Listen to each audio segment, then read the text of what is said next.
네, 조금 전까지 우리는 히브리서에 들어있는 성소와 관련되어 있는 조사심판의 관계성을 좀 살펴보았습니다. 성서에 들어있는 성서 진리를 다룬다고 하는 것은 우리들에게 아주 굉장히 흥미진진한 일일 뿐만 아니라 상당히 마음에 이렇게 이 깊은 정말 신중하고도 부담스러운 마음을 가지고 살펴봐야 하지요. 그래서 때로는 어떤 때 저희들이 성경 말씀을 이해할 때 정말 놀라운 말씀이 하고 나는 깨달았는데 또 함께한 분들은 같은 깨달음이 아닐 수 있습니다. 늘 우리는 그렇죠. 하나님의 말씀은 하나인데 그 말씀을 바라보는 시야, 말씀을 바라보는 시가 깨달음의 이해와 정도는 다 차이가 있더라.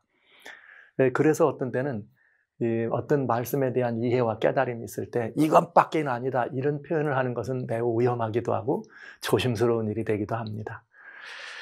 그래서 사실 이 조사심판 문제를 이 근본 성경적인 이 전반적인 성경이 흐르고 있는 구속의 이야기를 통해서 살펴본다고 하는 것은 구체적인 예언에 나와 있는 것 같이 구체적으로 떨어지는 부분들은 이게 분명하지만 구원론과 관계되어 있거나 하나님과 관계된 이런 부분들은 사실 막 약간은 좀 추상적인 개념이 많이 들어있죠.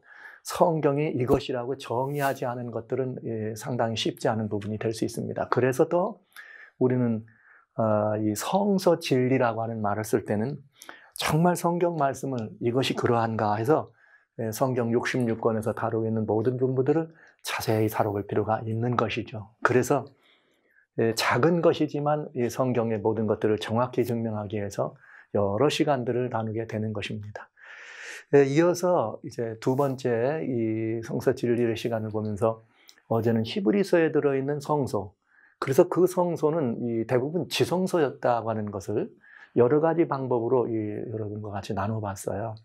그래서 어떤 교회적인 위치에서 목표를 가지고 그것들을 이 목표를 가지고 해석을 할 때는 어떤 한 프레임이 정해지면 그것으로 계속 성경을 보기 때문에 그 안에 있는 그 성경과 원래 성경의 의도에 왜곡된 부분을 찾을 수가 없습니다. 그래서 성경 근본을 가지고 우리가 살펴볼 필요가 있는 것이죠. 자, 이번 시간에는 하나님의 말씀을 근거로 해서 여전히 하나님의 계명과 예수의 증거라고는 아주 중요한 근본 잣대를 중심으로 살펴보는 것인데 이것 가운데 히브리서의 성소가 아니라 오늘은 성경에 들어있는 그림자와 몸, 표상과 실체라고 하는 부분에 대한 이야기를 두 번째로 여러분과 같이 돌아보려고 합니다. 실제 사도 바울이 이 문제 때문에 백성들에게 많이 늘 아픈 마음을 고백했어요. 특별히 우리가 구원론이나 아니면 믿음으로 말미암은 의를 얘기할 때는 로마서와 갈라디아서를 주로 중점적으로 얘기합니다. 그러니까 갈라디아서는 그 가운데 이 사도 바울의 정말 믿음으로 말미암는 의에 대해서 정말 깊이 있는 이야기를 나눈 것으로 다 믿음으로 말미암는 의하면 갈라디아 율법의 의로는 의롭다 할 자가 없다는 이 말씀을 가지고 살펴보곤 하지 않아요? 그 갈라디아서의 사도 바울이 표상과 실체라고 하는 부분, 그림자와 몸이라고 하는 이런 관계에서 주어진 구약의 제도들로, 구약의 율법들로 돌아가는 백성들을 보면서 많이 가슴 아픈, 그래서 그리스도인들에게 많이 경고합니다. 그때 특별히 무슨 말이 있는가 하면 갈라디아 4장 9절로 11절에 그런 말씀이 있어요. 이제는 너희가 하나님을 알 뿐더러 하나님의 아신 바 되었거늘. 너희가 하나님을 알 뿐더러 하나님의 아신 바 되었거늘. 네, 귀한 일이죠. 어찌하여 다시 약하고 천한 초등학문으로 돌아가서 다시 저희에게 종노릇하려 하느냐. 너희가 날과 달과 절기와 해를 삼가 지키니 내가 너희를 위하여 수고한 것이 헛될까 두려워한다. 참 이 사도의 입장에서 가슴 아리한 것이죠. 약하고 천한 초등학문으로 돌아간다 그랬는데 약하고 천한 초등학문이 뭐냐? 날과 달과 절기와 해다. 그러니까 이건 뭘 말하는 거예요? 구약에 있는 다양한 절기, 다양한 성소 제도를 통해 들려져 있는 그런 제사 제도나 절기나 이런 곳에 그런 날과 달과 이런 모든 것들이 들어 있었죠. 그런 것들을 지키려고 하는 그리스도인이라고 하면서도 다시 여전히 유대의 제도로 돌아가는 그들을 보면서 너희가 하나님을 아는데 왜 이렇게 아느냐? 하나님을 모른다면 모르지만 이 하나님을 알 뿐더러 이 말이 참 중요해요. 하나님을 정말 안다면 이제 지나간 모든 것들, 제도와 어떤 그런 그 율법의 여러 가지 다양한 규례와 이런 모든 것들을 다시 거기에 들어가서 종노릇하는 것은 하지 말아라. 만약 돌아간다면 내 정말 그것 때문에 마음이 아프다. 이런 표현을 하는 것입니다.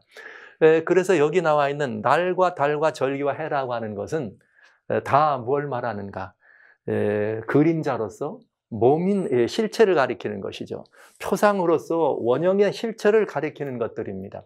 그래서 이스라엘이 열방의 빛으로, 이방의 빛으로 하나님의 여러 다양한 제도들을 가지고 있으면서 그것은 우리 주님께서 모든 인류를 구원하시려고 하시는 하나님의 놀라우신 그런 섭리와 그런 이 뜻들을 그 안에 집어넣고 표상하고 있는 내용들인 것을 우리는 알게 됩니다. 그래서 오늘 지금 저희가 두 번째로 볼 것은 무엇인가 하면 그림자와 몸입니다. 즉 성경에 나와 있는 다양한 그림자들이 있어요. 표상이라고 하죠. 그러면 조사심판이라고 하는 우리들의 가르침은 조사심판이라고 하는 가르침은 그 표상과 원형에 만나는 몸과의 관계에서 도대체 어떤 관계에 있는가?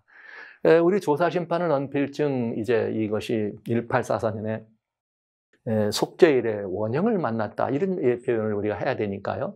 그러면 이것이 성경적으로 이 표상과 원형의 관계 속에서 조사심판은 원형이라고 말한 1844년의 속죄일 그 조사심판이 표상이 이렇게 과연 이 구약의 제도에 있는 것이 그것이 원형을 만나는 순간인가 이걸 살펴보자는 이야기죠. 제가 원형이 표상이 실체를 만났는가 하는 부분에 대해서는 속죄일과 조사심판이라고 하는 부분에서 제가 약간 살짝 그 부분이 이 구약의 제도들은 원형을 만난 것이 아닌가 여기에 말씀을 드렸어요. 그러나 그때 말씀드리지 않은 부분들을 이제 여러분과 같이 이제 또 다루도록 하려고 합니다.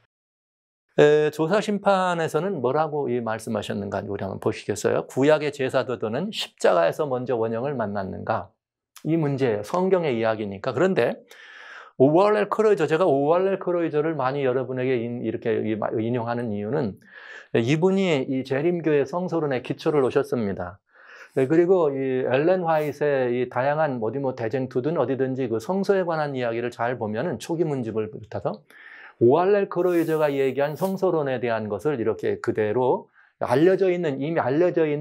이미 기초가 놓여져 있는 그 성서로에 대한 그 이해와 가르침들을 그 화이트 부인이 그대로 거기에 이렇게 같은 내용으로 사용하고 있는 이런 감을 많이 받기 때문에 그것은 실제 대쟁투의 기록은 있고 초기 문집의 기록은 있지만은 오월렐 크로저에서 비롯됐다 이렇게 저는 보는 것이죠. 그래서 크로저의 말이 더 이렇게 의미 있는 이것으로 살펴봐야 될 필요가 있기 때문에요. 2300제가 맞춰지는 1844년이 될 때까지는 레위기 16장에 말하는 이건 대속죄를 말하는 것이죠. 속죄일 우리가 말하는 성소정결은 완성되지 않았다. 그러니까 표상은 완성되지 않았다는 말은 원형을 만나지 않았다. 그림자가 몸을 만나지 않았다 이 말입니다. 그러면서 이게 이제 제가 그 전체를 요약한 것이에요. 가을절기의 표상들입니다. 가을절기의 표상은 초림에서는 하나도 성취되지 않았다 이렇게 돼 있어요. 하나도 성취되지 않았다. 7월 10일 속죄일의 속죄는 십자가에서 성취될 수도 없었다 이렇게 돼 있어요. 그래서 그는 분명히 이렇게 말합니다. 어톤먼트라고 하는 속죄라고 하는 일이 십자가에서는 이루어지지 않았다 이렇게 아주 딱 잘라서 말합니다. 성취될 수도 없었다 말하죠. 그래서 속죄일의 표상이 십자가에서 원형을 만나는 것은 아니다 이렇게 말했습니다. 그러니까 이 말은 무슨 말이냐면은 십자가가 속죄일의 원형이 아니기 때문에 속죄일의 원형은 다른 곳에서 아니면 달리 있다 이란 말이죠. 원형은 딴 데 있다. 그러니까 이 제사 제도가 십자가에서 원형을 만난 것이 아니다 이렇게 말했어요. 그는 분명히 얘기합니다. 여기 생처리라고 하는 곳에서 어턴먼트가 십자가에서는 하나도 이렇게 만나지 않았다 이렇게 아주 닭부러지게 얘기해요. 그러면서 10여 가지 이상의 그런 이유를 설명하는데 그 이유들은 뭐 다 여러분에게 말씀드릴 필요는 없습니다만 그렇게 중요한 이유들은 아니었습니다. 그런데 그러면 이제 이것이 조사심판이 말하고 있는 것이에요. 그러면 우리는 성경은 이것을 뭐라고 말하고 있는가 한번 봐야 되지 않겠어요? 여러분? 특별히 히브리서 9장과 10장, 저는 어저께 성서 이야기를 하면서 히브리서 9장과 10장은 대속죄일, 속죄일에 관한 것이었다. 이걸 아주 정확하게 말씀드렸습니다. 히브리서 9장과 10장은 제사장이 아니라 대제사장의 이야기고, 대제사장이 이 9장 12절에 속죄, 영원한 속죄를 이루시고 단번에 성소로 들어갔다. 그러니까 이건 뭘 말했느냐? 대제사장이 그 일한 것이기 때문에 이건 대속죄일이었다 하는 것은 분명히 돼 있거든요. 그런데 여기 히브리서 9장 9절로 10절, 이 장막은, 이 땅에 있는 지상 장막은 현재까지의 비유니 이에 의지하여 드리는 예물과 제사가 섬기는 자로 양심상으로 온전할 수 없다 이 말이죠. 그거는 이 표상이기 때문에, 그림자이기 때문에, 실체가 아니기 때문에 온전한 것은 아니었다. 이런 것은 먹고 마시는 것과 여러 가지 씻는 것과 함께 육체 예법만 되어 개혁할 때까지 맡겨둔 것이니라. 그러니까 이 땅에 있는, 지상에 있는 성소나 그 안에 이루어지는 제도, 다양한 절기나 그 안에 이루어지는 여러 가지 다양한 형식들은 온전한 것이 아니다. 그건 흠이 있는 거라는 거죠. 그렇기 때문에 이렇게 온전한 것이 올 때는 어떻게 됩니까? 그것이 사라지죠. 그렇기 때문에 개혁할 때까지 맡겨졌다는 말은 개혁할 때가 있다는 것입니다. 그러면 이제 이 개혁할 때가 언제냐? 온전한 것이 온 것은 언제냐? 히브리서 10장의 8절로 9절에 이렇게 돼 있어요. 쭉 설명하면서 이제 이 모든 것들은 다 원형을 만났다는 말씀들을 다 하시면서 또 결론을 이렇게 말해요. 위에 말씀하시기를 제사와 예물과 전체로 번제함과 속죄제는 원치도 아니하고 기뻐하지도 아니하신다 하셨고, 위에 중요한 말이 나왔어요. 속죄제는 원치도 아니하고 기뻐하지도 아니다 하셨고, 이는 다 율법을 따라 드리는 거라. 그 후에 말씀하시기를 보시옵소서 내가 하나님의 뜻을 행하러 왔나이다 하셨으니 그 첫 것을 폐하심은 둘째 것을 세우려 하심이라. 예수님께서 오신 초림의 얘기를 하신 것이죠. 주님께서 나를 위하여 한 몸을 예비하시고 그 한 몸을 예비하고 하나님의 뜻을 행하는데, 하나님의 뜻이 뭐냐? 첫 것을 폐하는, 여기 현재까지의 비유라고 되어 있는 이 첫 것, 비유들은 폐하고 둘째 것을 세우려 하심이라. 이제는 주님께서 이제 첫 것은 다 완성하고 더 이 새로운 하나님의 은혜로 새로운 새 언약을 세우신다고 하는 이야기를 알 수가 있는 것이죠. 그래서 구약에 이랬던 모든 비유들은 다 주님이 오셨기 때문에, 오신 이유가 첫 것은 다 폐하러 오셨다. 이 말은 예수님이 다 완전케 하셨다 이 말씀이죠. 완전케. 그게 무슨 말이냐? 더 완전케 하셨다. 그래서 구약의 제사제도는 십자가에서 원형을 만났는가 물어볼 때 속죄제까지라도, 여러 가지 다양한 제사뿐만 아니라 속죄제까지라도 주님이 말씀하시기를 뭐라고 말씀하셨는가 하면 더 이상은 원치 않고 이렇게 다 폐하고 첫 번째 거다.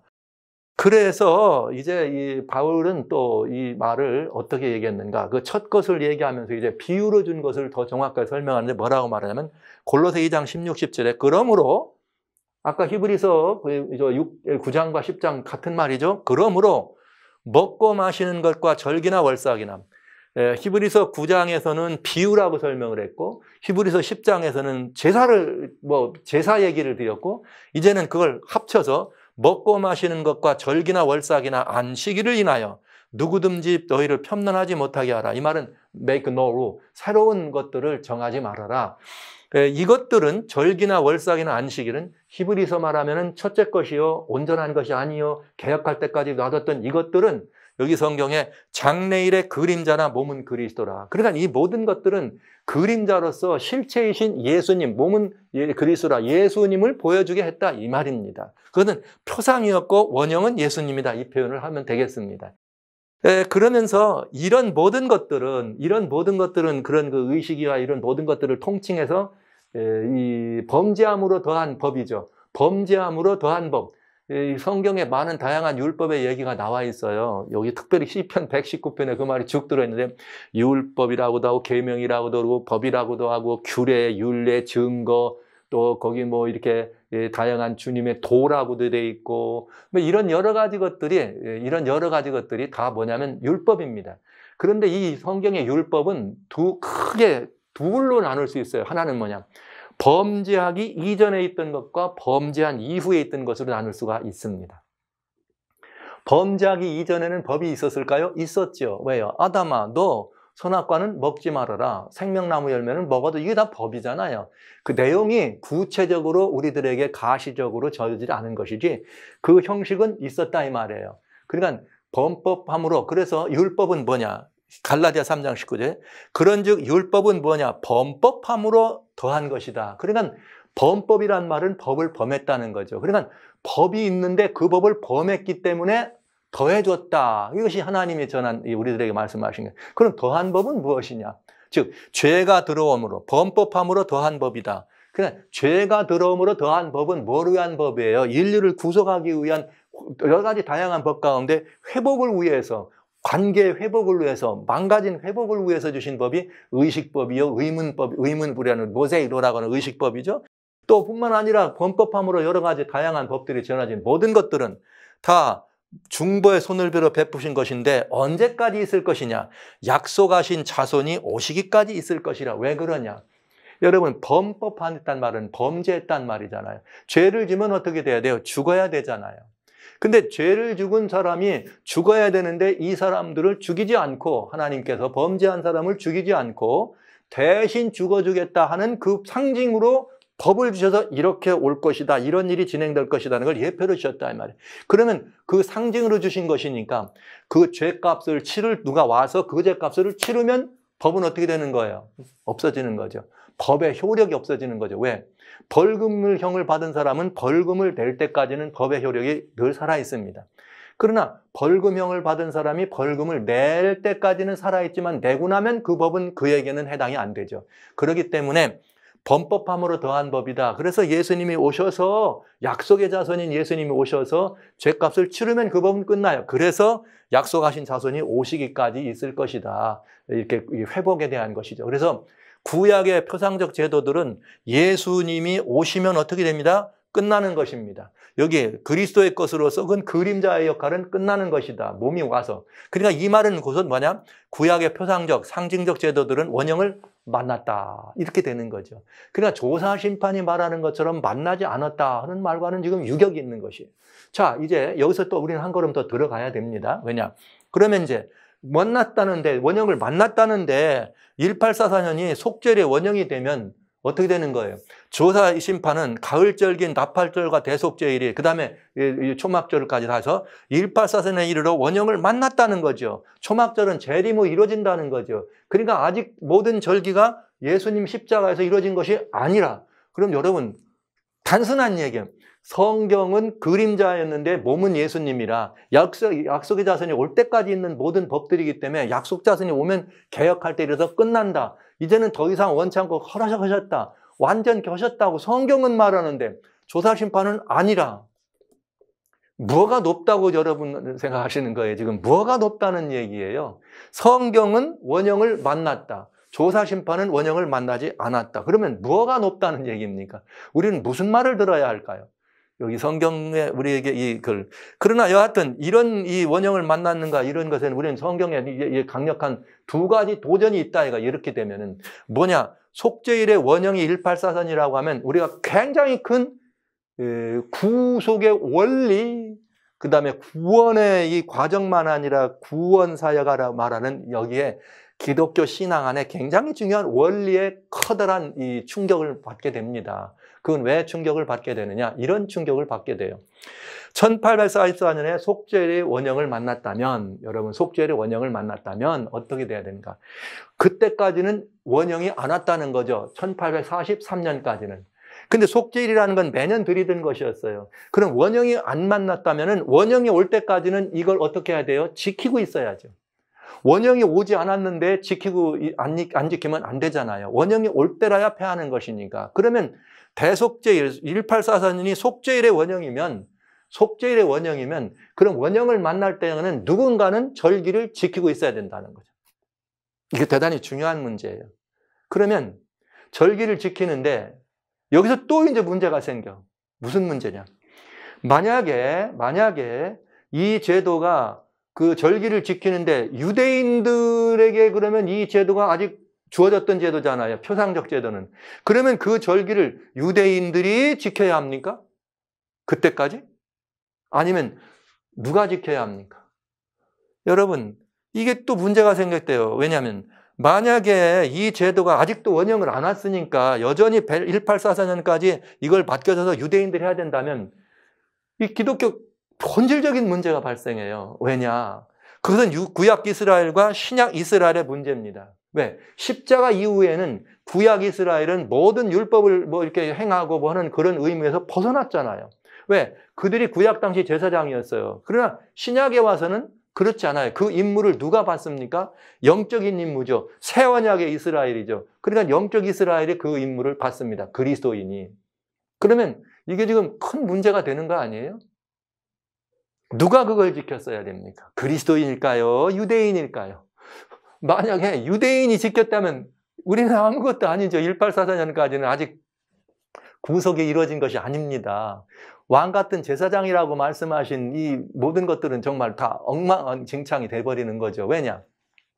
아시는 바대로 십자가 이후에 우리는 이렇게 중간에 막힌 담이 허물어지면서 이제는 이스라엘, 구약의 이스라엘만이 아니라 이방인을 포함해서 모두가 다 그리스도이신 예수님을 부르는 자에게 주어진 특권을 우리가 누리는 거죠. 그래서 우리는 이들을 영적 이스라엘이라고 하고 그리스도인이라고 부릅니다. 새 언약의 주인공들입니다. 이 새 언약의 주인공을 베드로전서 2장 9절에는 이 베드로가 뭐라 했는가? 왕 같은 제사장이다. 이렇게 얘기했습니다.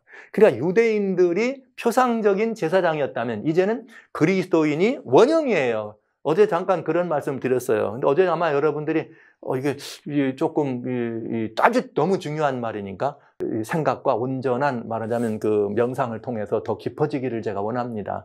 여러분, 이건 대단히 중요한 거예요. 표상이 있고 원형이 있습니다. 그럼 이 원형의 표상에 이스라엘은 누구의 원형이냐?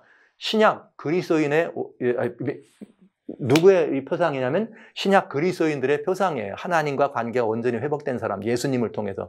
그런데 이스라엘 사람들이 구약의 제사장이에요. 하나님의 법을. 그러면 신약에 와서는 누가 제사장이냐? 이걸 누가 원형이냐? 그리스도인이 원형입니다. 그래서 이스라엘에게는 돌비에 쓴 십계명을 주고 그리스도인에게는 심령의 비에다가 하나님의 계명을 심어주신 것입니다. 그러니까 제사장의 원형은 우리가 원형이에요. 원형. 그래 어저께 제가 말씀드린 거 아니에요. 하늘 첫째 칸에서 제사장 봉사하는 건 제사장이라고 대제사장이 아니고. 그러니까 성경과 어마어마한 유격이 있는 거죠. 이게 똑같은 거예요. 지금 만약에 1844년이 원형이라고 그러면 정리합니다. 1844년이 속죄일의 원형이라면 1843년까지는 매년마다 속죄일 행사를 해야 된다 이 말이죠. 그걸 누가 하느냐 이 말이에요. 구약 이스라엘 백성이 했다면 그때까지는 신약 이스라엘이라고 하는 그리스도인은 다 헛것입니다. 이런 큰 문제가 생기네요. 그러면 만약에 그게 아니야. 그럼 그거는 누가 해야 될 일이냐? 신약 그리스도인들이 해야 돼? 그럼 신약 그리스도인이 해야 된다면 아까 읽었죠? 바울이 히브리서와 이것은 다 변하지 말라고 끝났다고. 바울은 끝났다고 더 이상 하지 말라고. 사도 바울은 갈라디아에 뭐라 그랬어요? 내가 너희가 그걸 다시 하니까 내가 아주 마음이 어떻다? 마음이 많이 힘들다 얘기 안 합니까? 그러면 여러분 이게 어마어마한 모순에 우리가 만나게 되는 거죠. 어마어마한 모순. 여러분 그래서 이 조사심판은 성경이 말하고 있는 것과 조사심판이 말하고 있는 것과는 상당한 유격이 있습니다. 여기 말씀을 제가 드리지 않았지만 여러분 우리가 어떤 문제를 또 거기서 보느냐면 거기에 나오는 절기와 월삭과 안식일이라고 하는 말, 그 안식일에 제7일이 포함되느냐 안 포함되느냐 이거에 따라 또 문제가 생겨요. 우리는 전통적으로 재림교회는 거기에는 제7일 안식일은 포함되지 않는다 가르쳐요. 그러면 여기 안식일은 뭐냐? 이거는 절기 안식일이다. 그럼 절기 안식일이 뭐냐? 그건 예수님이 십자가에서 다 뭐 했다고 가르쳐요? 패했다고, 다 성취됐다고 가르쳐요. 그래 놓고 지금 조사심판에 와가지고 뭐라 그래요? 가을 절기는 안 패. 이게 우리가 조사심판 가르침 안에서 서로 모순이 있다는 거죠. 서로 우리는 이 조사심판 안에서 큰 모순 속에 빠져 있는 사실을 알게 되는 것입니다. 그러니까 굉장히 중요한 문제죠. 자, 이번에는 마지막 사건들과 조사심판의 관계를 제가 살펴보려고 합니다. 마지막 사건. 여러분, 이 마지막 사건들이란 말은 무슨 말이냐면 예수님이 재림하시기 직전, 조사심판과 재림전 심판, 그 다음에 조사심판과 다니엘 7장의 심판은 이미 다 다뤄봤어요. 그렇기 때문에 그 심판에 관해서는 여러분들이 거기서 분명한 걸 이해하시게 될 겁니다. 아주 중요한 말씀을 제가 드려놨죠. 여기 마지막 사건들을 조금 더 자세히 살펴볼 작정입니다. 그건 뭐냐? 대쟁투 490에 이제 제가 3개만 여러분에게 말씀드릴게요. 조사 심판이 마치면 모든 사람의 운명은 생사간에 결정된다. 그리고 은혜의 시기는 그리스도께서 하늘 구름을 타고 재림하시기 조금 전에 맞춰진다. 그러니까 조사 심판이 맞춰지면 운명이 결정되고 은혜의 시기는 그리스도께서 하늘 구름을 타고 재림하시기 조금 전에 맞춰진다. 그러면 여기 은혜의 시기는 조사 심판이 마친 것과 그리스도가 재림하시는 것과 그 사이 안에 어딘가에 끝난다는 얘기인데 재림 바로 전에 끝난다고 그랬지만 조사 심판이 끝나면 끝난다는 말인지 재림하기 전이 끝난다는 말인지 그럼 조사 심판과 재림 사이에는 얼마나 시간이 있는지 궁금하잖아요. 따져볼 만하죠. 자, 그런데 교회 증언 2권 191편 이렇게 되어 있어요. 예수님이 인류를 위한 탄원을 그칠 때, 즉 중보를 마칠 때죠. 모든 사람의 운명은 영원히 결정된다. 그러니까 조사 심판은 뭐가 필요한 거예요? 중보가 바로 조사 심판이에요. 제가 지난번 말씀드렸어요. 조사 심판이라고는 말 자체에 들어있는 무엇은 조사 심판은 여기는 조사 심판이 맞추면 사람의 운명은 결정돼. 그런데 조사 심판의 탄원을 그칠 때 운명이 결정되는데 탄원을 그친다는 말은 중보란 말이에요. 여러분, 이 말이 상호간에 모순이 된다고요. 무슨 모순이냐? 지난번에 잠깐 말씀드렸죠. 중보라는 말은 넉넉한데 합격한다는 뜻이 아니에요. 중보라는 말은 무슨 말이냐면 우리의 부족함, 심지어 우리가 죄사함으로 말미암는 회개로 우리를 이끌어가서 죄사함으로 이게 중보의 증거니까 회개로 우리를 이끌어가서 회개케 하고 그러면서 우리로 하여금 그 부족한 것을 예수님의 공로로 어떻게 하는 것이에요? 채워주시는 것이 중보야. 모자라고 부족한 것을 넘치도록 채워주시는 것이 중보입니다. 그러면 조사심판 끝난다면은 조사심판에 참여된 사람들은 죽을 사람이 하나도 없어요. 왜? 더 믿던 사람들이잖아요. 회개한 사람들. 근데 거기서 걸러낸다는 게 말이 됩니까? 안 되죠. 그러니까 이게 상호 말 자체의 모순인데 여하튼 잘 보세요. 그런데 조사심판은 곧 뭐가 된다? 중보다. 그런데 은혜의 시기는 끝난다. 뭐가 끝난다? 탄원이 끝나면 은혜의 시기는 끝난다. 그러니까 탄원이 중보인데 그렇다면 이 말은 조사심판이 끝나면 재림하시기 조금 전에 오는 것이 아니라 조사심판이 끝나면 은혜의 시기는 끝난다는 거죠. 그래서 그리스도의 중보는 하늘에서 끝난다. 이때는 마침내 갑자기 모든 사람에 이른다. 중보가 끝나는 것은 모든 사람에 갑자기 이르는 것이고 그걸로 은혜의 시기가 어떻게 되는 거예요? 끝난다. 이 말이 되는 거죠. 그러니까 조사심판과 재림의 사이에 공간이 있다면 시간적 공간이 있다면 여기는 지금 은혜 직전에 마친다 그러는데 직전이 언젠가 봤더니 중보, 조사심판이 중보라고 하면 탄원이라면 탄원이 끝나면 은혜의 시기가 끝나니까 은혜의 시기하고 재림하는 시간이 이렇게 더 이 공간이 벌어지게 된 것이죠. 자, 그러면 이제 세 번째입니다. 다 여기 이제 종합할 수 있겠어요. 뭐냐?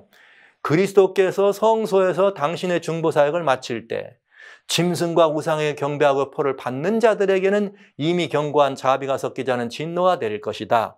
중보의 사역을 마치면 짐승의 표를 받은 사람들은 어떻게 된다? 끝난다. 그러니까 이제 짐승의 표를 받고 경배하는 걸 강조하는 그런 것들이 조금 지낸 다음에 아마 조사심판이 끝나는 걸로 보면 되겠죠.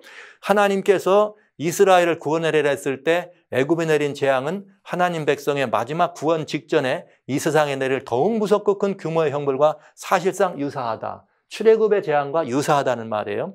계시록의 기자는 무서운 재앙을 다음과 같이 말한다.